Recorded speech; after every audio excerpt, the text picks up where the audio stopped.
Assalamu alaikum everyone. My name is Dr. Rashid Zia. Today the topic of our presentation is treatment of urinary tract infection. This topic is actually the continuation of the topic. Previously we have discussed the pathogen causing UTI. Then we have discussed how to diagnose UTI.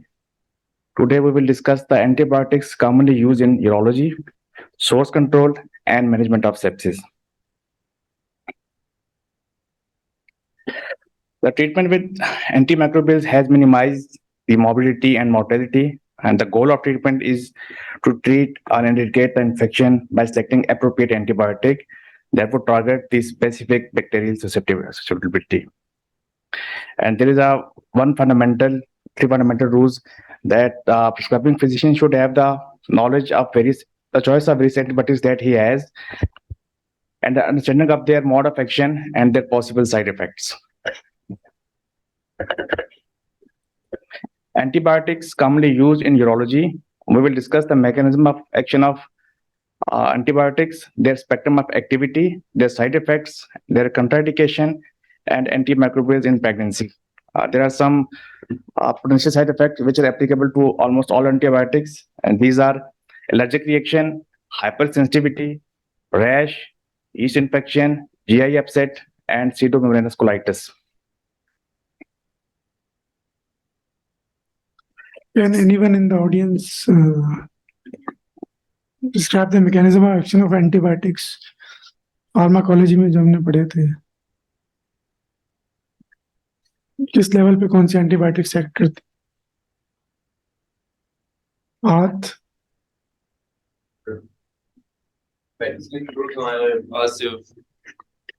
ये beta lactam rings होती हैं उस पे act करती है और Zubair Beta lactam and non-beta lactam. These are basically cell wall synthesis inhibitors, and other like aminoglycosides are protein synthesis inhibitors. There are 30S and 50S, and others are DNA topoisomerase inhibitors, and some are effect on the RNA of the bacteria, basically. So. Sulfonamides, these are bacteriostatic drugs. The commonly used drug in this group includes trimethoprim and trimethoprim sulfamethoxazole.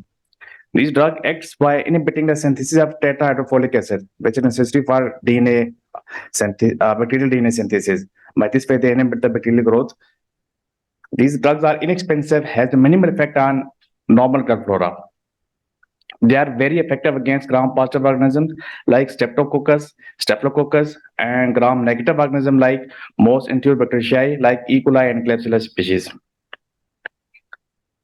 They have limitation as well, like Enterococcus and Pseudomonas species. You see, there are some Enterococcus species which draw folic acid from environment. With the time, these bacteria have evolved resistance to these drugs. The side effects include allergic reaction, rash, fever, renal and liver damage, hemolytic anemia in patients with glucose 6-phosphate dehydrogenase deficiency, photosensitivity, and vasculitis. And their contraindication is in condition with like folic acid deficiency state, glucose 6-phosphate dehydrogenase deficiency, and acquired immunodeficiency syndrome, all in pregnant patients. Dosage. Trimethoprim sulfamethoxazole come with the famous brand name of Septron. This is actually fixed dose is the combination of 80 mg trimethoprim and 400 mg of sulfamethoxazole, or double strength 160 mg of trimethoprim and 800 mg of sulfamethoxazole, which is given in a BD dose. And trimethoprim is 100 mg BD dose. The second group is beta lactam.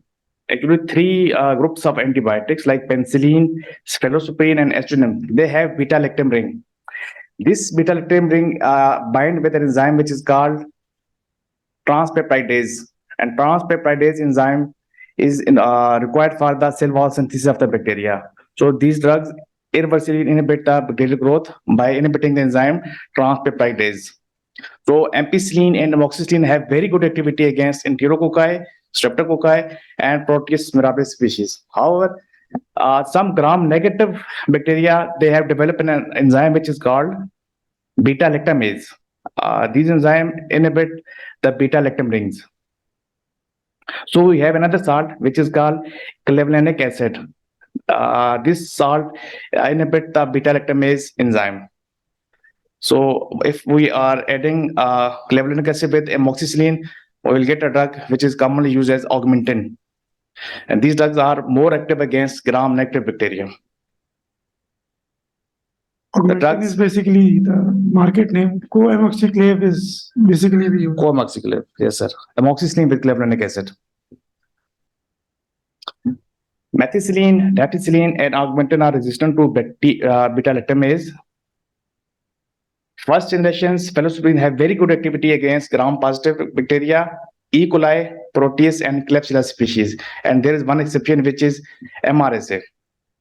And this group include drugs like cephalexin, cefadroxil, cefradine, cefazoline.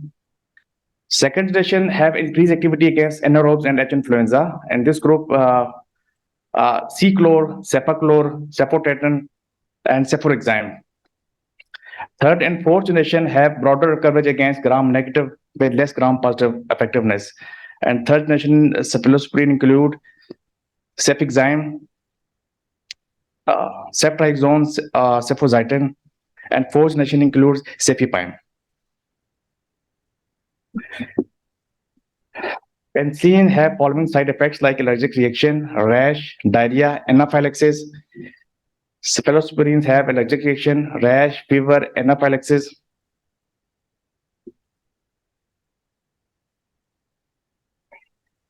Their contraindication is hypersensitivity to penicillin, so they may use with a caution in a patient with delayed hypersensitivity. Aminoglycoside is a bactericidal group. In this group, the drugs are kanamycin, neomycin, streptomycin, gentamicin, and amikacin. These drugs act by inhibiting bacterial protein synthesis. By this way, they inhibit bacterial DNA and RNA synthesis. They are effective against urinary tract pathogen, which is mostly gram-negative, include E. coli, Enterobacter, Klebsiella, Proteus, and Pseudomonas species. These drugs are excreted in urine by glomerular filtration. Gentamicin and tobramycin are a good choice for febrile UTI, and amikacin is effective for gentamicin and tobramycin resistant organisms. And their limitation is avoid in pregnancy. In pregnant patients, in patients with a severely impaired renal function, diabetic and hepatic failure patients, and they're used with caution in myasthenia gravis because these drugs disturb the neuromuscular channel. They cause blockage of the neuromuscular channels, and other ototoxic and nephrotoxic drugs. Their side effects include ototoxicity, nephrotoxicity. They cause non-oligouric renal failure after 5 to 10 days of therapy, and neuromuscular blockage. Their nephrotoxicity is potentiated by hypovolemia and the concomitant added use of cephalosporin and furosemide. So the serum level should be monitored. They gain the peak serum level after 30 to 60 minutes of administration. They should be kept in the range between 15 to 20 mg per liter. So the levels should be checked after intervals, and next dose should be given after when the level are less than 15 to 20 mg per liter.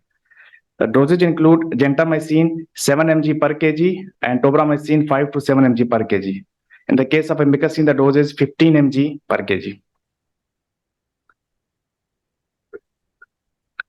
Next group is tetracycline. These are bacteriostatic drugs. The drugs in this group includes tetracycline, doxycycline, and minocycline. These drugs interfere with bacterial protein synthesis by inhibiting ribosomal function. They have a wide spectrum of activity and they are very good for STDs. They are mainly excreted in urine by glomerular filtration.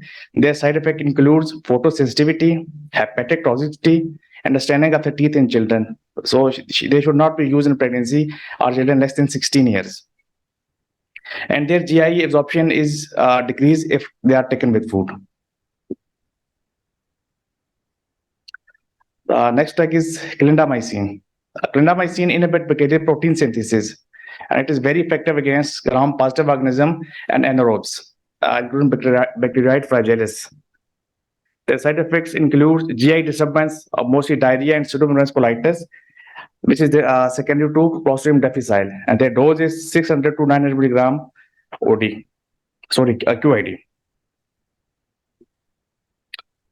Vancomycin. Vancomycin is a bactericidal drug which inhibits cell wall synthesis. Vancomycin has a very good activity against gram-positive organism and is widely used in the treatment of MRSA. This is active against gram-positive bacteria and Clostridium difficile. This drug is also used in oral form for the treatment of pseudomonas colitis. And these drugs excreted by kidneys unchanged. Their side effects include ototoxicity, fever, phlebitis, and nephrotoxicity. And their dose is 500 milligram IV QID. The next group is famous fluoroquinolones. Their mechanism is they inhibit DNA gyrase and inhibit bacterial DNA and RNA synthesis. The drugs in this group include nalidixic acid, ciprofloxacin, levofloxacin, moxifloxacin, and gemifloxacin. They have a broad spectrum of coverage, include gram-negative and gram-positive organisms, particularly Pseudomonas and group D Streptococcus. But unfortunately, the counter practice or indigenous use of these drugs, they have adopt resistance in our community. These drugs should be avoided in pregnancy and children under 16 years of age. Their added use with antacid, iron, zinc, or sulfate has dramatically decreased their oral absorption. The side effect includes dizziness, seizures, confusion, insomnia, photosensitivity, tendon rupture, anxiety or depression, hallucination, and suicidal thoughts. FDA has issued warning in 2016 regarding the cases they have reported, which is related to the tendon rupture after fluoroquinolone use. And 2018, they again issued warning against the development of the mental health issues, specifically agitation, disorientation, delirium, and memory impairment regarding usage of fluoroquinolones. The next drug is fosfomycin. Fosfomycin is a bactericidal antibiotic which interferes with the cell wall synthesis by inhibiting the first step, which is involving the phosphoenol pyruvate synthetase. This enzyme is required for the cell wall synthesis. Those fosfomycin inhibit this enzyme. It is highly active against gram-positive pathogens like Staphylococcus aureus, Enterococcus, and gram-negative bacteria. And there are some perspective of fosfomycin, like they have limited cross resistance. They have a very, very good efficacy against gram-negative organism as well as gram-positive like vancomycin-resistant Enterococci. Fosfomycin is mainly used in the treatment of UTI, particularly caused by E. coli. Most Enterobacteria and Pseudomonas species, some of them are resistant. They are effective as a single dose when used as an empirical treatment for the uncomplicated cystitis, and their side effects include headache, GI upset, and vaginitis. Contraindication is hypersensitivity to fosfomycin.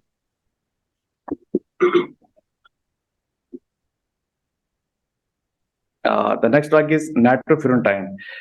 Nitrofurantoin is a bacteriostatic drug which inhibited bacterial enzyme which is required for the DNA synthesis or DNA activity. It is only effective in urine when therapeutic level are achieved in the urine. So they should not be used in the renal impairment, specifically when there is creatinine clearance below 50 ml per minute. And they should not be used in the tissue infection like pyelonephritis or prostatitis, because these drugs have very poor penetration in tissues. Many urinary pathogens are sensitive to nitrofurantoin. However, protease and Pseudomonas are usually resistant. The side effect includes pulmonary hypersensitivity when the use is acute or chronic, hemolytic anemia and G6PD deficiency, peripheral neuropathy, GI upset, and their dose is 100 mg QID. There are some general principles for selecting appropriate antibiotic. Physician should consider while prescribing an antibiotic. These are, we should consider the age, gender, and pregnancy, anatomic site of infection, potential pathogen, community acquired versus hospital acquired infections, immunocompetent versus immunocompromised patients, susceptibility of pattern of potential pathogen in community or hospital, recent hospitalization, chronic diseases, recent antibiotic treatment, travel history. We should remove foreign bodies before prescribing antibiotic or replace necrotic tissue, drain abscess, and read obstruction if there is any. Contact with potential resistant bacteria of human or animal source. The dosing interval, maintenance dosing, pharmacodynamics of the antibiotic, and excretion problems. Adjust antibiotic dose as necessary for renal or hepatic dysfunction. Monitor temperature curve, white count, sign of inflammation, and we should follow up with cultures. Avoid use of neoagents when available agents are effective. Use IV and administration of any serious infection at least initially. Short course 3 to 5 days for uncomplicated infection and longer duration like for 10 to 14 days for complicated infections. And revise antibiotic choice to reflect culture and sensitivity result. Antibiotic choices in pregnancy. Almost all antibiotics cross placental barrier to some extent. Penicillin derivative and cephalosporin has been shown minimal toxic effect both on mother and fetus, and therefore they are commonly utilized. Nitrofurantoin are highly effective for simple urinary tract infection in pregnancy, but they cause nausea and vomiting. Aminoglycoside can be used for pyelonephritis in pregnancy when other less toxic choices are unsuitable. Tetracycline have numerous side effects such as teratogenic potential and staining of the teeth. They should be avoided. Trimethoprim sulfa combination are effective but should be avoided in near term.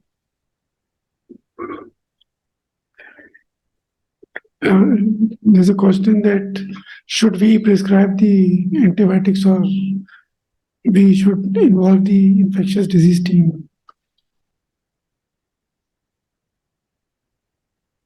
Surgeon को करना चाहिए क्या ID? हमेशा से debate है,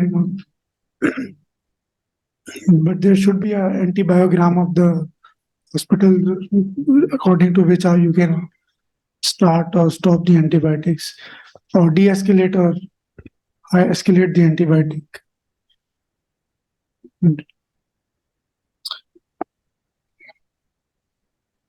Treatment of asymptomatic bacteriuria. Asymptomatic bacteriuria is when two consecutive stream urine sample with isolation of similar bacterial strain with a quantity of 10 raised power 5 coloniform unit per ml with the absence of symptom.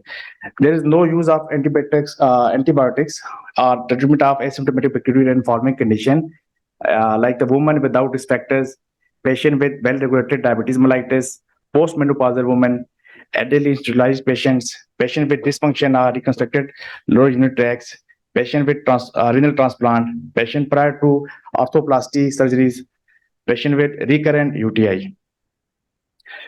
The treatment of asymptomatic bacteriuria is strongly recommended before the urological procedures. And screen and treat asymptomatic bacteriuria in pregnant women with standard short-term antibiotic course. Treatment of asymptomatic bacteriuria in pregnancy. Treat with 3-day course of single dose and follow-up culture should be sent after 1 week or 2 weeks. If there is significant growth, that might be 2 reasons. If there is new pathogen, this is reinfection, to treat again with a 3-day course and prophylaxis for 4 to 6 weeks postpartum. And after that, we need to, if the infection is persistent, we need to do the ultrasound of the kidneys or kidney ureter, bladder radiograph.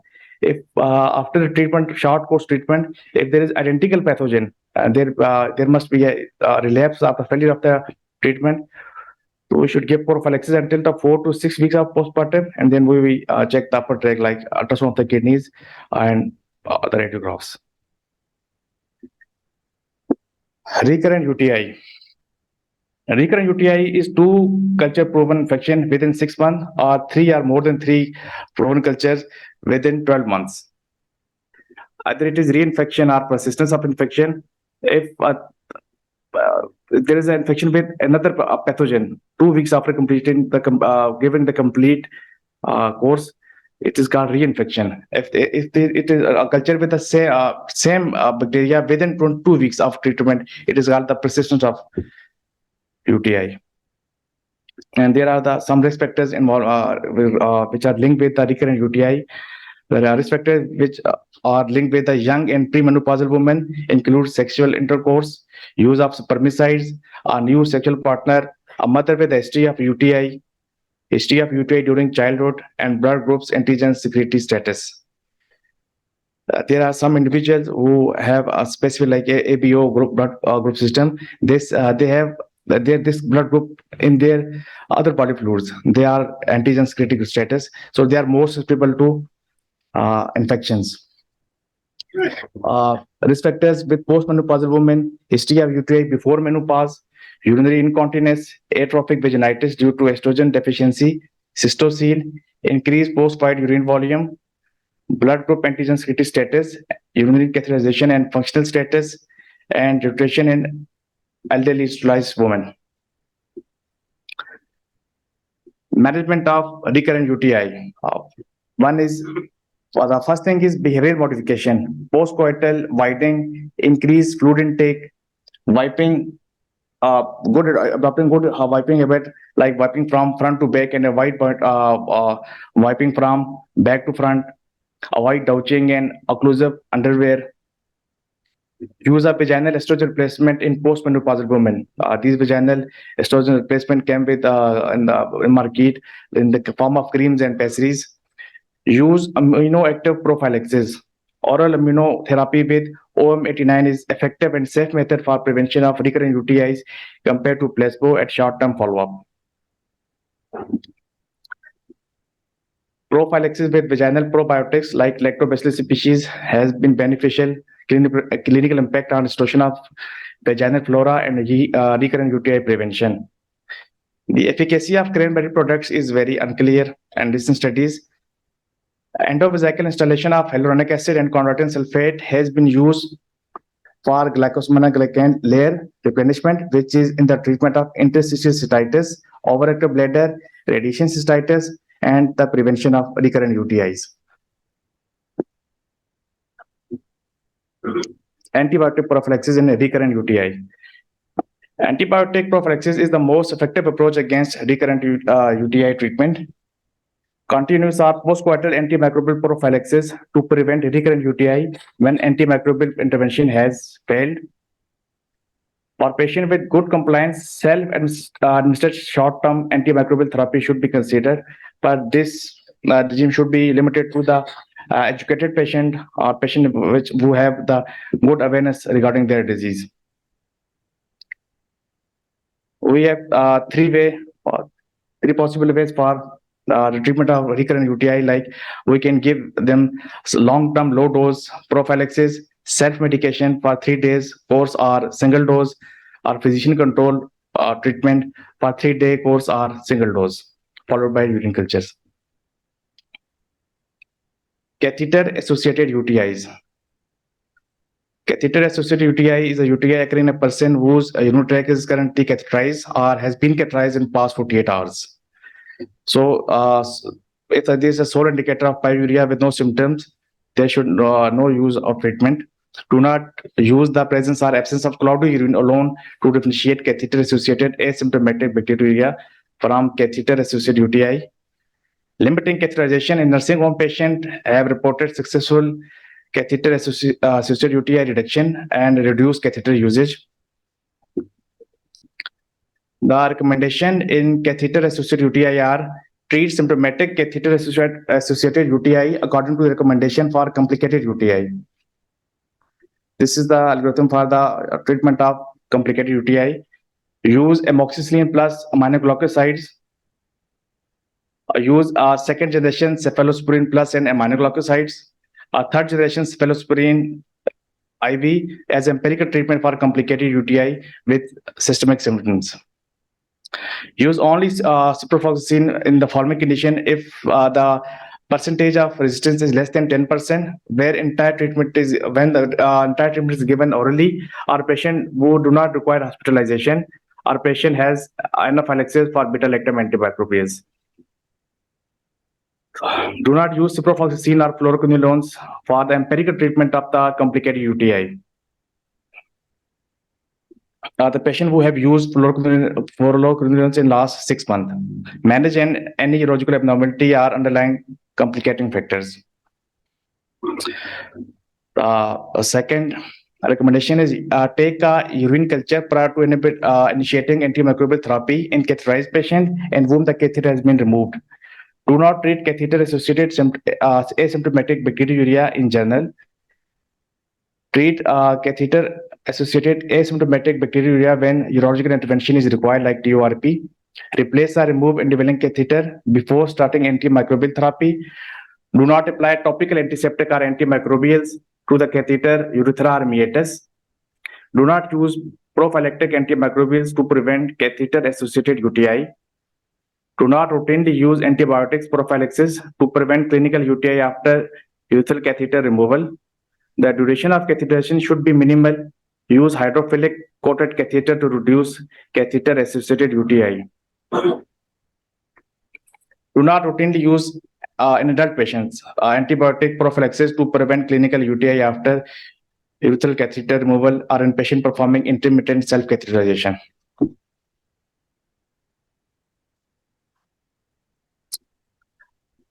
Urosepsis. Urosepsis is life-threatening organ dysfunction caused by dysregulated host response in response to infection originating from the urinary tract or male genitourinary system. The criteria for urosepsis include SARS and infection either documented or strongly suspected. SARS is systemic inflammatory response syndrome, which includes 4 things. The first is temperature, either hyperthermia or hypothermia. Temperature greater than 38 degrees centigrade or less than 36 degrees centigrade. Tachycardia, heartbeat of greater than 90 beats per minute. Leukopenia, leukocytosis, TLC is greater than 11 or 11 or greater than 11 or TLC 4 or less than 4. And tachypnea, breath 16 breaths per minute or greater. For the rapid with documented source of infection. Rapid identification or quick SOFA score was developed, which include respiratory rate of 22 minutes per minute or greater, altermentation, systolic blood pressure of 100 millimeter of mercury or less. The severe sepsis is sepsis plus sepsis-induced organ dysfunction. Recommendation for diagnosis and treatment of urosepsis. Perform quick SOFA score to identify patient with potential risk of sepsis. Take the urine culture and 2 sets of blood culture before starting IV antibiotics. Administer high dose broad spectrum antibiotic within the first hour after the assumption of sepsis. And adopt empirical antimicrobial treatment on the basis of the culture results. Initiate source control include removal of foreign bodies, decompression of obstruction, and drainage of sepsis in the urinary tract. Provide immediate adequate life support measures. The life support measure includes providing supplemental oxygen, IV fluids, targeted input-output measurement. Regimen for antimicrobial therapy for urosepsis. The antimicrobials should be used in urosepsis include cefotaxime, ceftazidime, ceftriaxone 1 gram OD or BD dose, cefepime 2 gram BD dose, piperacillin or tazobactam, ceftazidime or tazobactam, ceftazidime avibactam, gentamicin, amikacin, ertapenem, imipenem, and meropenem. The duration of therapy is 7 to 10 days, and longer courses are appropriate in patients who have persistence of symptoms with slow clinical response. Septic shock is basically circulatory failure in response to sepsis. It's a condition characterized by abnormal circulatory response or functions can lead to overwhelming infection. Gram-negative bacteria are predominant in causing a septic shock, followed by gram-positive organism. The percentage in gram-negative is 80%. In case of gram-positive, which is 5 to 24%. And E. coli is the most common organism in gram-negative, which is causing septic shock. The classical bedside findings are brisk capillary fill, warm patient, bounding pulse, pyrexia, peripheral vasodilation. And other diagnostic criteria includes organ dysfunction such as hypotension, oliguria, patient may present with ileus. The laboratory abnormalities include NCBC, leukocytosis, or leukopenia. There may be a sudden rise in the inflammatory markers like CRP or procalcitonin. There may be a derailment of coagulation profile or hyperbilirubinemia. Pathophysiology and clinical manifestation. Septic shock is thought to result from the release of vasoactive substances like bradykinin, prostaglandin, histamine, and catecholamine. There are two phases in the septic shock. And the phase 1 is called hypothermic state of warm shock, and phase 2 is called decompensation or hypothermic or cold shock. In phase 1, there is decreased peripheral vasoresistance and low central venous pressure, and the patient is warm. In case of cold shock, increased peripheral vascular resistance and cold extremities.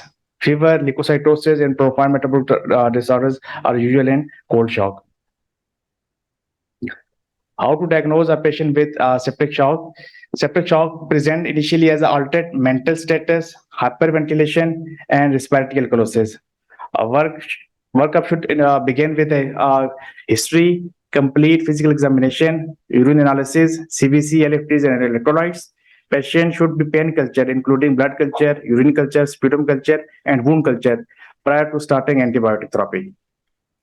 ABGs and serum lactate level should be sent for, and they should be followed for the monitoring of the patient in urosepsis, circulatory failure or urosepsis. Imaging investigations such as sonography and CT should be performed early. XHS is mandatory in plain films of the abdomen may be used to identify the source of infection.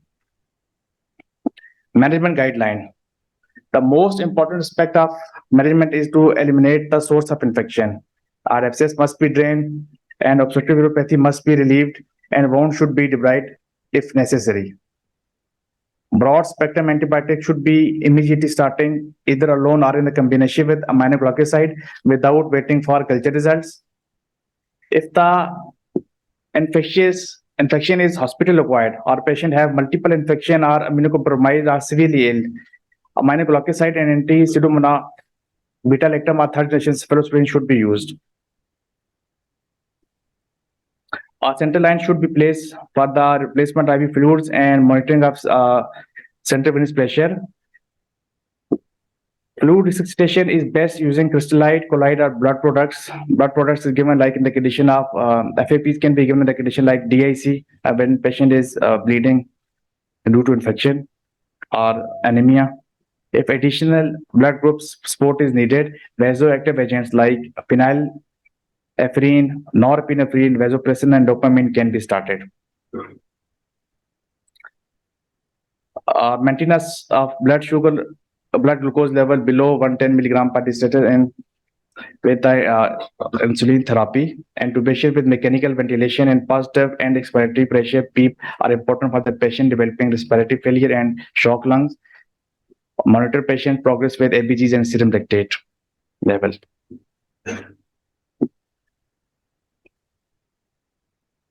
Take-home message is while prescribing antibiotics, start smart, stay focused, use right drug at the right time for the right duration. By this way, we might be able to preserve the utility of antibiotics.